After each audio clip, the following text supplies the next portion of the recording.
Hello दोस्तों, welcome to my YouTube channel. दोस्तों, इस एपिसोड में हम लोग पढ़ेंगे पांडु चिकित्सा अध्याय नंबर 16 चरक चिकित्सा स्थान।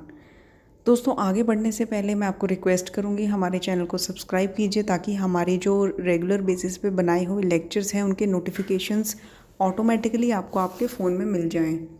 एंड अगर आपको चरक वॉल्यूम 1 पर यानी कि चरक पूर्वार्ध पर, जिसमें हमने सूत्र स्थान, विमान स्थान, निदान स्थान, शारीर स्थान एंड इंद्रिय स्थान कवर किया है, ये 5 स्थान के रिलेटेड चैप्टर वाइज अगर आपको MCQs चाहिए विद अवेलेबल आंसर की, तो इसका ऑनलाइन PDF आपको अवेलेबल हो जाएगा। आप कमेंट बॉक्स में कमेंट करिए, हमने 200 रुपये में ये PDF आपको हम दे देंगे।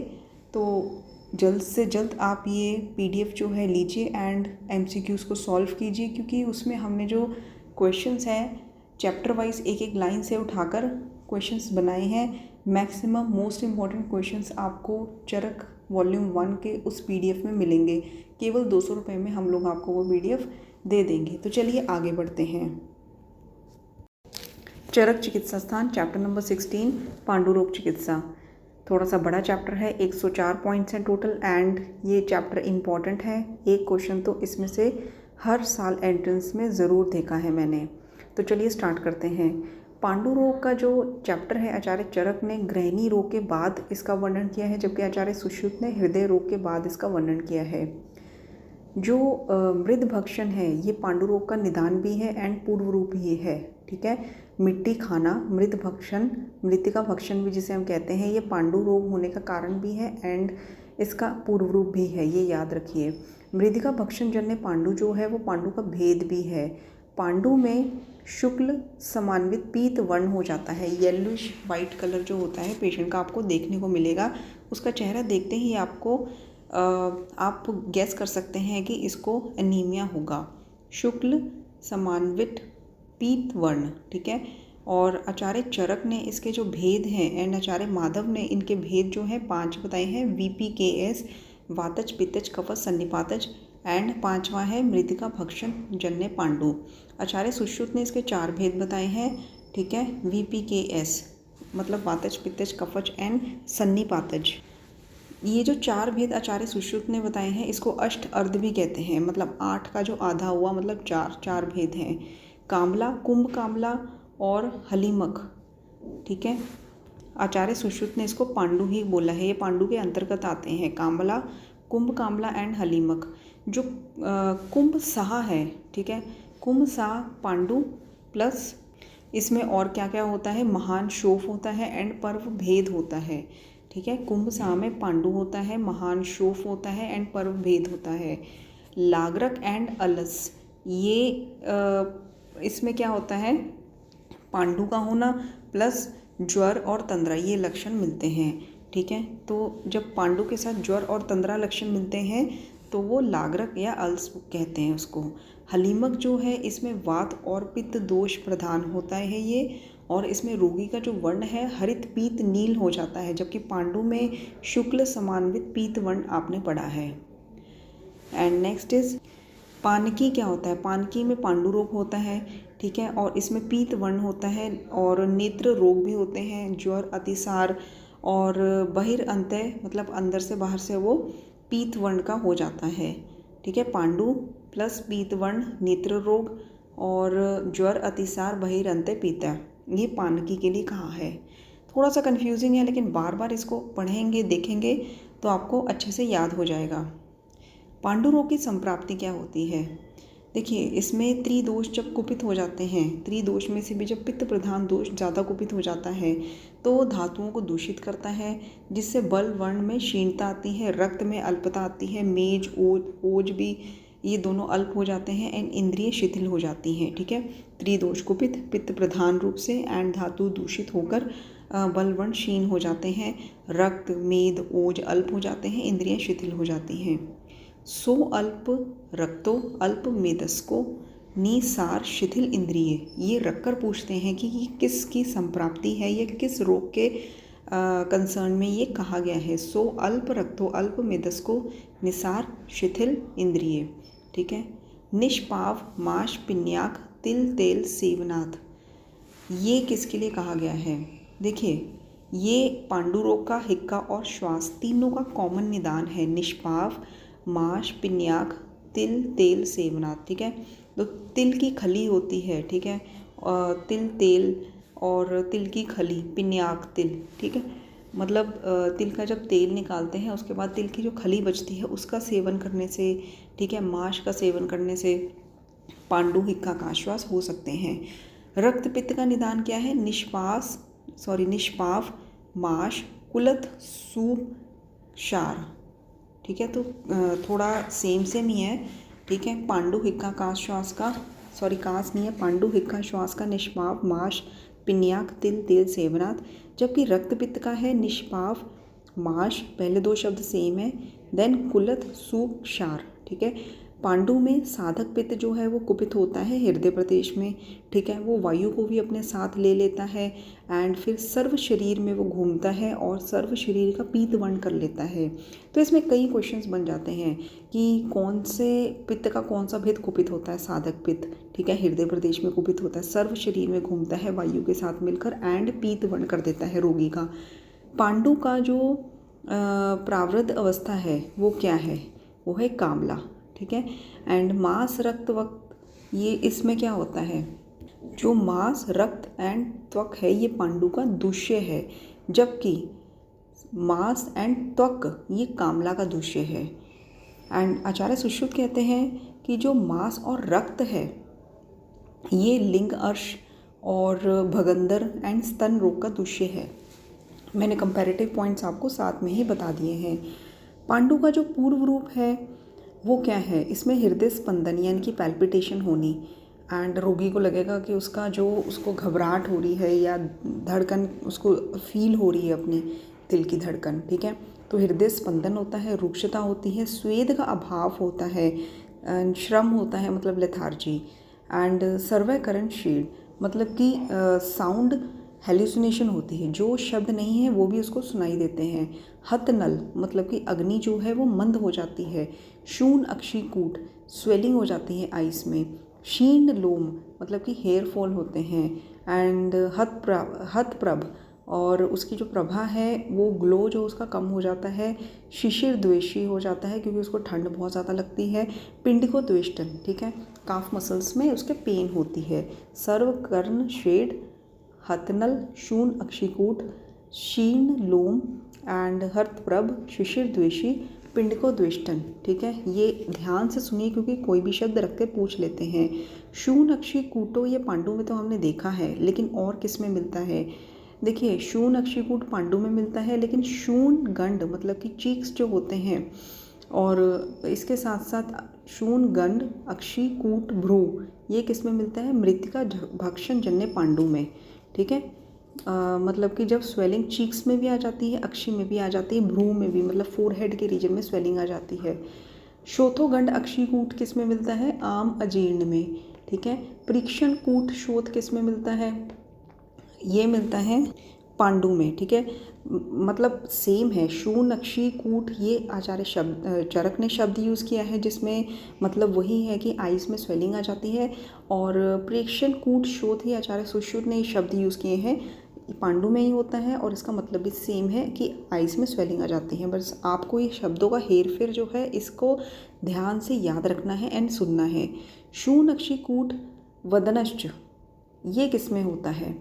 ये कफ शिरोरोग में होता है आचार्य सुश्रुत के अकॉर्डिंग। ठीक है, आइस में भी स्वेलिंग आ जाती है एंड जनरलाइज्ड एडीमा मतलब कि बॉडी में भी स्वेलिंग आ जाती है। वातज पांडु के क्या लक्षण होते हैं? वर्चा शोष, ठीक है, उसको सूखा मल आता है। आस्य विरस्य मतलब कि उसका मुंह का टेस्ट जो है वो वीरस टेस्ट बिगड़ जाता है, शोफ होता है। ठीक है, वर्चा शोष, आस्य विरस्य, शोफ। ठीक है, एंड पित्तज पांडु के क्या जो लक्षण है क्या है? स्वेदन, शीत काम, कटुक आस्यता। ठीक है, मुंह का टेस्ट जो है वो कड़वा हो जाता है और उसको स्वेदन से और शीत ठंड से थोड़ी सी शांति मिलती है। एंड कफज में क्या है कि वाक, स्वर, ग्रहाम, शुक्ल, मूत्र, अक्षि, वर्ज। ठीक है, मूत्र और आँखें और उसके पुरुष, ये सब शुक्ल वर्ण के हो जाते हैं। और साथ में उसकी वाक् स्वर ग्रह भी हो जाता है। त्रिदोषज में क्या होता है कि त्रिदोषज को आचार्य चरक ने क्या है कि सुदुसहनम, ठीक है, जो बहुत ही जिसमें दुख देने वाला होता है त्रिदोषज पांडु रोग, ठीक है।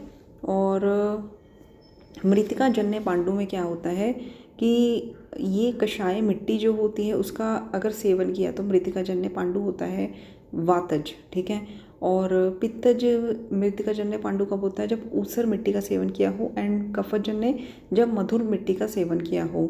इंद्रिया नाम बलम हत्वा तेजो वीर्य ओजसी, इंद्रियों का बल क्षीण हो जाता है, तेज वीर्य ओजस ये सब क्षीण हो जाते हैं, ठीक है। शून पाद मतलब कि पीडल एडीमा होता है इसमें, और नाभि मूत्र इंद्रिय और कोष्ठ कृमि, देखिए शून पाद नाभि मूत्र इंद्रिय, तो इसमें क्या है कि पीडल एडीमा हो जाता है, नाभि में भी जो है एडीमा होता है, एंड मूत्र इंद्रिय में भी स्वेलिंग आ जाती है, ठीक है, पेनिस में भी उसके स्वेलिंग आ जाती है।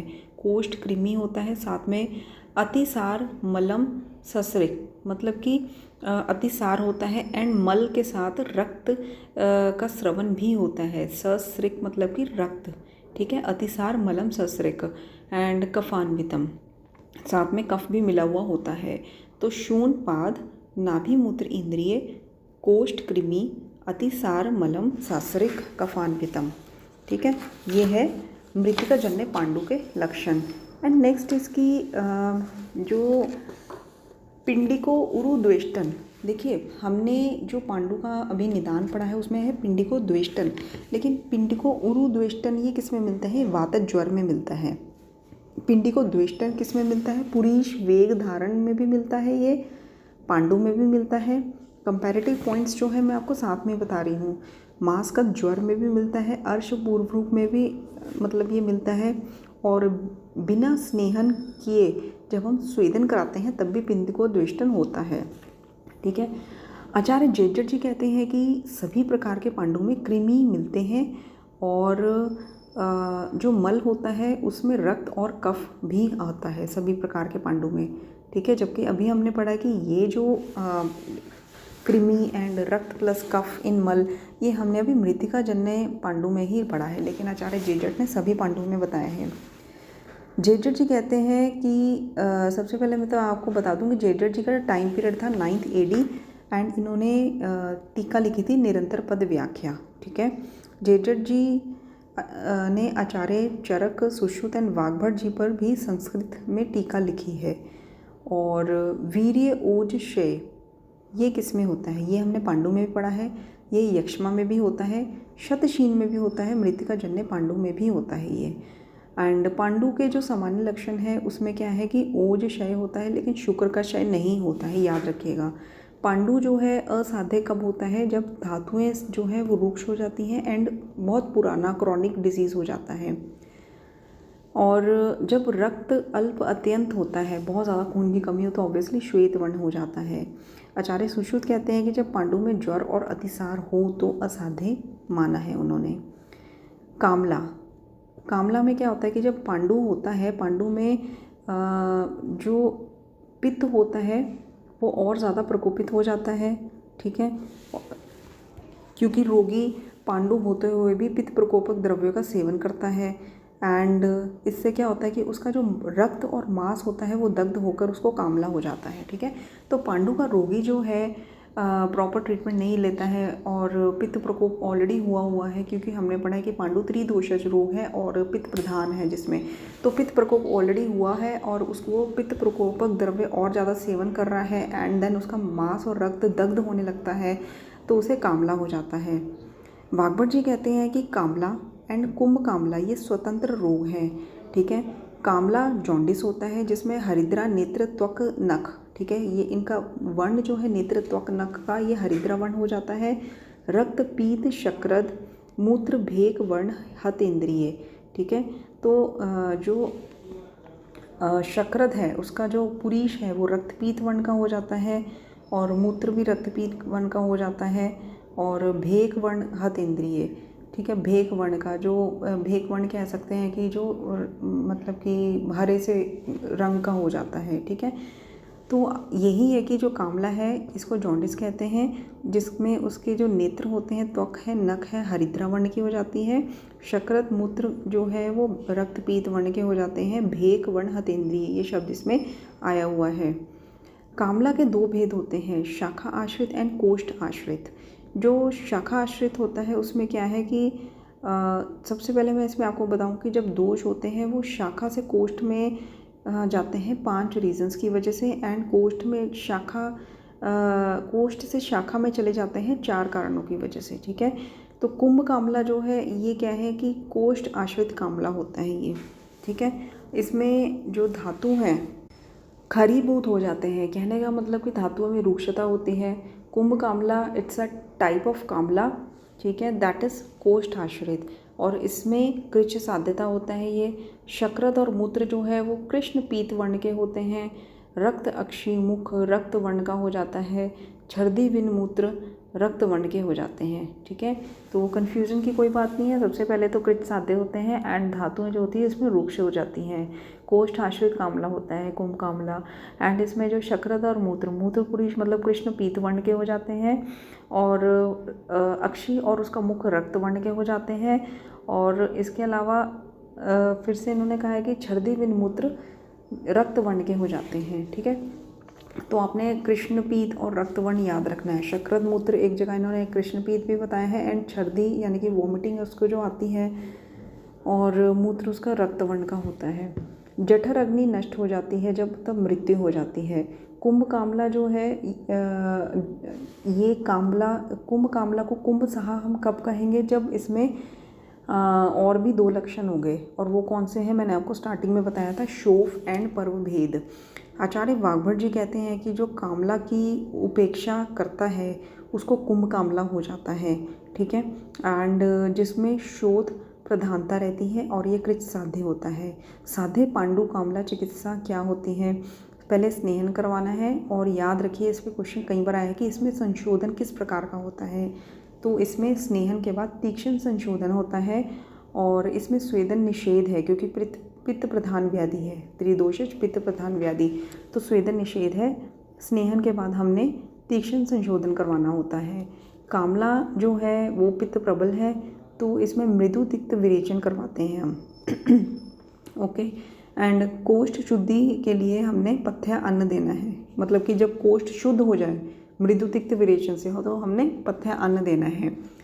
स्नेहन जो अगर हम प्रयोग करवाते हैं देखें तो उसमें मैंने थोड़ा सा इसमें अलग से बताया है कि जो स्नेहन होते हैं अपस्मार में पंचगव्य स्नेह, कुष्ठ में महातिक्त स्नेह का प्रयोग करते हैं, एंड उन्माद में कल्याण घृत का प्रयोग करते हैं, ठीक है। ये थोड़ा सा अलग से याद रखिएगा।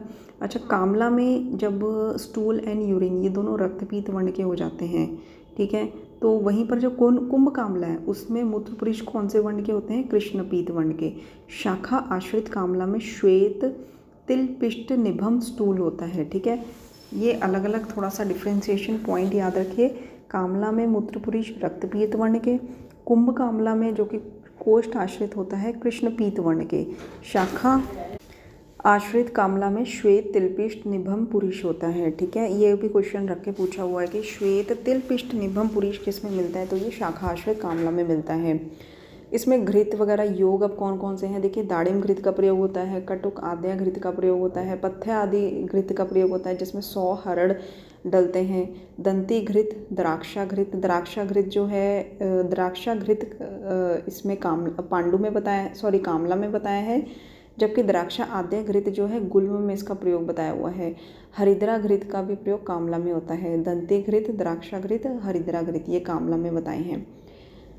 पांडु में जो है दारू हल्दी में हमने माहिष घृत मतलब भैंस का जो घी है उसमें गोमूत्र मिक्स करके दारू हल्दी मिक्स करके हम ये दे सकते हैं, जबकि कामला में लिखा है कालियक कल्क जो है उसमें हमने माहिष घृत को मिक्स करके देना है। कफच पांडु में हरड़ में गोमूत्र सेवन करवा सकते हैं मिक्स करके, एंड विशाल आदि फांट जो है इसका प्रयोग करवा सकते हैं। विशाल आदि फांट का प्रयोग आमवात में भी बताया है।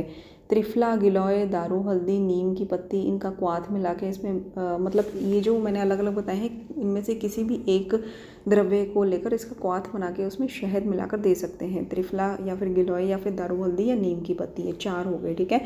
गोमूत्र में गोदुग्ध मिक्स करके 15 दिन तक दे सकते हैं, या फिर त्रिफला में गोमूत्र मिक्स करके 7 दिन तक दे सकते हैं। गोमूत्र हरितकी योग भी पांडु में बताया है, याद रखिएगा। लौ भस्म को 7 दिन तक प्रयोग करवाकर लौ भस्म को 7 दिन तक उसमें गोमूत्र की भावना देनी है, ठीक है। फिर उसका जो भस्म बनेगी उसका सेवन हमने दुग्ध के साथ करवाना है। नवायस चूर्ण जो है इसमें 10 कंटेंट्स हैं, ठीक है। 9 तो इसमें द्रव्य है, 50% तक डालेंगे, एंड आयस मतलब लौह 10वां जो है वो 50% होता है, ठीक है। इसमें 10 द्रव्य है, 9 द्रव्य 50% टोटल, एंड 10वां जो लौह है जिसको आयस बोला है वो 50% डलता है इसमें। एंड जो 9 द्रव्य हैं वो कौन से हैं नवायस लौह में? त्रिफला, त्रिकटु एंड त्रिमद, ठीक है। बहुत आसान है याद करना। अनुपान जो है इसका घृत होता है, या फिर शहद के साथ भी कृष्ण आत्रेय जी ने कहा है कि दे सकते हैं। नवायस लौह आचार्य सुश्रुत कहते हैं कि प्रमेय पीड़िका में इसका प्रयोग होता है। काश्यप जी कहते हैं कि शोथ में इसका प्रयोग होता है, जबकि आचार्य चरक ने इसका प्रयोग पांडु रूप में बताया है। नमक गुग्गुल, इसका प्रयोग मेदो रोग में बताया है, जिसमें गुग्गुल 50% डलता है और द्रव्यों के साथ। मेदो रोग जो है ये एक स्वतंत्र अध्याय है, आचार्य माधव जी ने बताया है। जबकि ये जो भाव प्रकाश जी हैं जिनकी टाइमिंग्स जो है 16th सेंचुरी है, ठीक है, इन्होंने अलग से मेदो रोग एंड काशर्य रोग का वर्णन किया है। और इसके बाद है मंडूर वटक। मंडूर वटक में त्रिकटु डलता है, त्रिफला डलता है, त्रिमद डलता है और 8 गुना गोमूत्र इसमें डलता है। और स्वर्ण माक्षिक आदि योग, ये इसको ताप्य आदि योग भी कहते हैं, ठीक है। इसमें ये जब स्वर्ण माक्षिक आदि योग या ताप्य आदि योग का प्रयोग कर रहे होते हैं उस समय में कुल्थी, कपोत और काकमाची का प्रयोग नहीं करना, ठीक है, निषेध है। एंड योगराज गुग्गुल जिसमें त्रिफला, त्रिकटु, चित्रक, मुस्तक ये पढ़ते हैं, इसका रूप अधिकार क्या है? पांडु है। और ओनली योगराज का जो मैंने अभी बताया है वो पांडु है, जबकि योगराज गुग्गुल का आम बात है, ठीक है। योगराज में उदुम्बर समान मात्रा इसको लेते हैं और इसमें भी कुल्थी, कपूत और काकमाची का प्रयोग नहीं करना होता है। रसायनम इदम श्रेष्ठम सर्व रोग हरम शिवाम, ये किसके लिए कहा गया है? ये है योगराज के लिए, ठीक है। तो याद रखिए योगराज और योगराज गुग्गुल दोनों अलग अलग हैं। योगराज गुग्गुल आमवाद के लिए, जबकि योगराज पांडु के लिए है। एंड योगराज के लिए उदम्बर समान मात्रा होती है, कुलत, कपूत और काकमाची का प्रयोग नहीं करना है। रसायनम इदम श्रेष्ठम, ठीक है, श्रेष्ठ रसायन बनाया है, श्रेष्ठ रसायन माना है। एंड सर्व रोग हरम शिवाम, मतलब कि सर्व रोगों को हरता है। शिवाम मतलब कल्याणकारी है, ये योगराज के लिए बताया है। एंड कुल्थी, कपोत और काकमाची का प्रयोग और किस में नहीं करना होता है? ये शिलाजीत में नहीं करना होता है, ऐसा आचार्य वाग्भट जी कहते हैं। जबकि चरक जी कहते हैं कि शिलाजीत के प्रयोग के दौरान सिर्फ कुल्थी का प्रयोग नहीं करना, जबकि आचार्य सुश्रुत जी कहते हैं कि कुल्थी और काकमाची दोनों का प्रयोग नहीं करना, ठीक है। एंड शिला जतु वटक जो है इसका अनुपान क्या है? खट्टे अनार का रस, गोदुग्ध या फिर जल या फिर सुरा आसव, इसका प्रयोग भी पांडु में बताया है।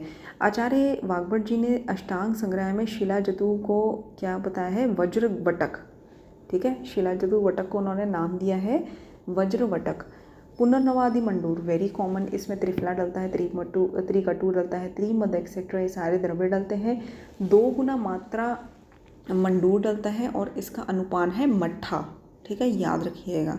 जल के साथ लेगा तो इतना फ़ायदा नहीं होगा, मट्ठे के साथ जैसा अनुपान बताया उसके साथ पुनर्नवादि मंडूर की गोलियां लेगा तो डबल फ़ायदा होगा। यही फ़ायदा होता है थ्योरी पढ़ने का। धात्री अवले जो है इसकी 1 पानीतल की मात्रा जो बताई गई है प्रयोग करने के लिए। 1 पानीतल मतलब कि 1 कर्श या फिर 1 तोला भी कह सकते हैं। इसके अलावा मंडूर वटक है और गौड़ अरिष्ट है और बीजक अरिष्ट है, धात्रेय अरिष्ट है, पेय द्रव्य, स्थिरा आदि, लघु पंचमूल, सिद्ध जल, ठीक है। तो ये सब अरिष्ट लेने हैं और पेय द्रव्य पीने के लिए क्या लेना है? स्थिरा आदि, मतलब कि जो लघु पंचमूल के द्रव्य है उससे सिद्ध जल या उससे सिद्ध क्वाथ बना सकते हैं। पांडु चिकित्सा सूत्र क्या है?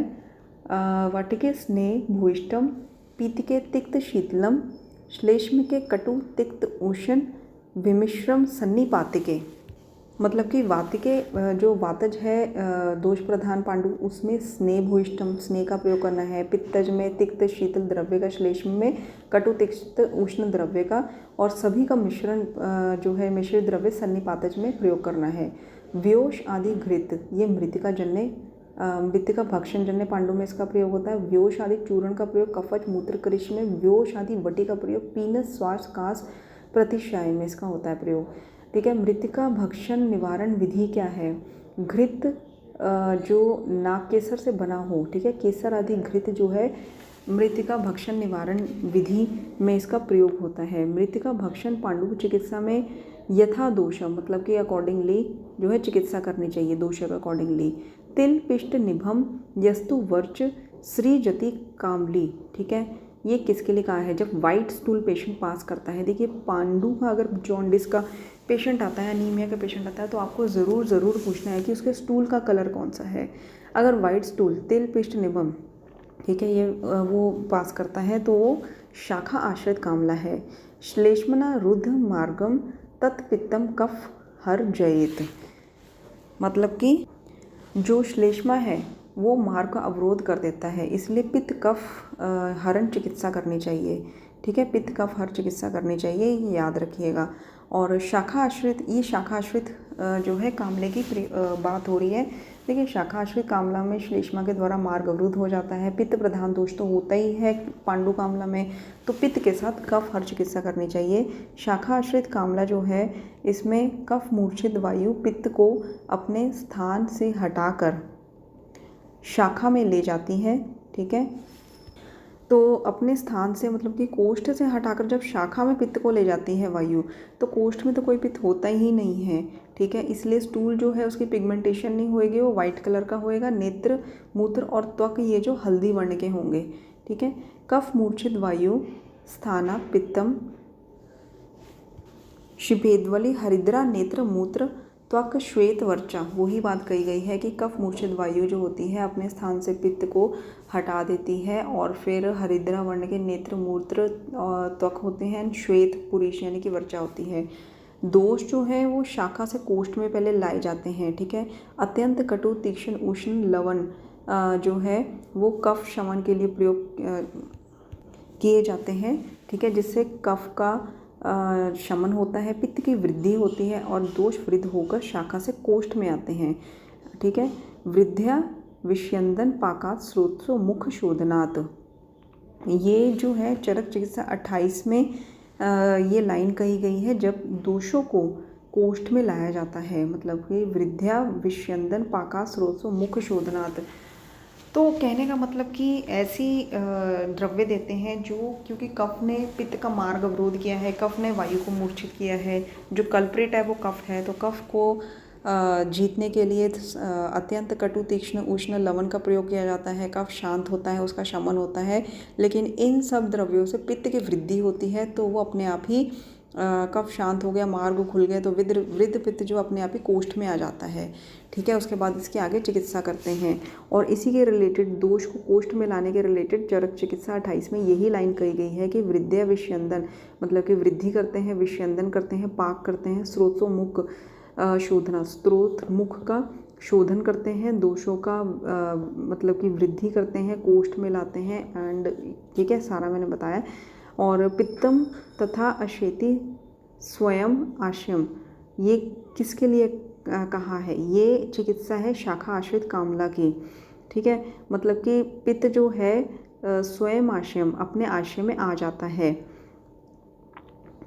जो पित्त तथा अस्थिति होती है, जो इधर उधर पित्त गया होता है, स्वयं आश्रय में आ जाता है। ये शाखा आश्रित कामला के लिए रेफरल लाइन है। हलीमक क्या होता है? जब जीर्ण शाखा आश्रित कामला जो होता है, ठीक है, क्रॉनिक कामला जो होता है शाखा आश्रित, उसकी उपेक्षा कर दी जाती है, तो ऐसे पांडु रोग को हम क्या कहते हैं? हलीमक। ठीक है, इसमें वर्ण हरा पीत श्याम होता है, मंद अग्नि होती है। हलीमक में वात और पित्त दोष होते हैं। आचार्य सुश्रुत ने हलीमक में हरित पीत नील वर्ण बताया है। चिकित्सा कैसे करनी है? गुरुचि स्वरस शीर साधितम माहिष घृतम। ठीक है, गुरुचि स्वरस का साधित शीर यानी कि दूध देना है, माहिष घृत के साथ मिलाकर। और गुडुचि स्वरस क्षीर साधितम माहिष घृतम। ठीक है, मतलब कि जो गुडुचि स्वरस से उस गुडुचि स्वरस को क्षीर में मिक्स करके उससे जो घी निकलेगा वो प्रयोग करना है। वात पित्त शामक मधुर रस यापन वस्ती क्षीर वस्ती अनुवासन, ये सब प्रयोग करने हैं। अभ्या अवले का प्रयोग करना है। ठीक है, अभ्या अवले चक्रपाणी जी ने इसको अभ्या अवले को नाम दिया है अगस्त्य हरितकी। ठीक है, जिसका उन्होंने रोग अधिकार बताया है कास रोग। यहाँ पे जो अभ्या अवले पांडु में बताया है वो ही अगस्त्य हरितकी के नाम से आचार्य चक्रपाणी ने कास रोग में बताया है। हारित में जो है हारित आचार्य ने पांडु के 8 भेद बताए हैं।